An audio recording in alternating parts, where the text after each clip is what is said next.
Għad filgħodu l-mexxej Laburista Joseph Muscat qal li l-garanzija żgħażagħ ta' tagħlim taħriġ u xogħol tfisser tkabbir ekonomiku u għalhekk li l-partiti progressivi Ewropej huma favurija. Li tkun kontra l-garanzija żgħażagħ kif qiegħed jitkellem dan il-gvern huwa li tkun kontra politika ta' tkabbir ekonomiku u tkun biss favur politika ta' austerità illi permezz tagħha tnaqqar minn ġewwa lill-familji u n-negozji Maltin u Għawċin.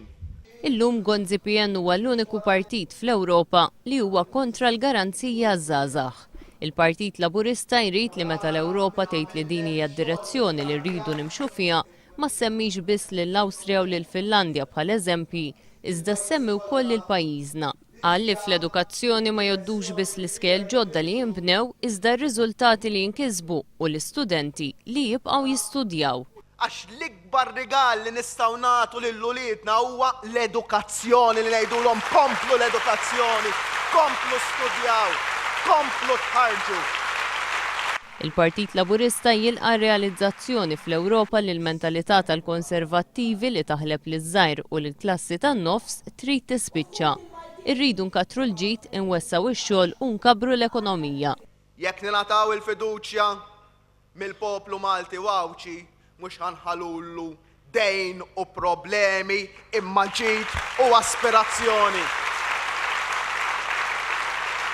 Joseph Muscat qal li kien Gonzi PN li mexxa politika li permezz tagħha naqset is-saħħa tal-pagi.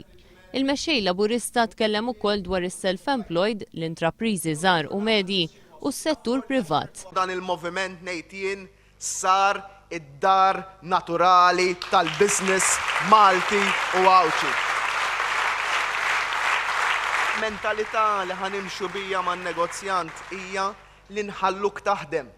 Ħanħalluk taħdem mhux ħanfixkluk u ħanaraw fuq kollox illi fejn hemm mixkiel ikkreat mill-burokrazija, dik il-burokrazija naqtawha.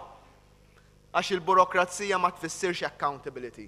Il-burokrazija tfixkel it-trasparenza u tgħeddet il-postijiet tax-xogħol. Saħaq ukoll il-Partit Laburista huwa kontra t-taxxa fuq transazzjonijiet finanzjarji għaliex bija tingħata daqqa ta' ħarta lil pajjiżna u vantaġġ lil kompetituri tagħna.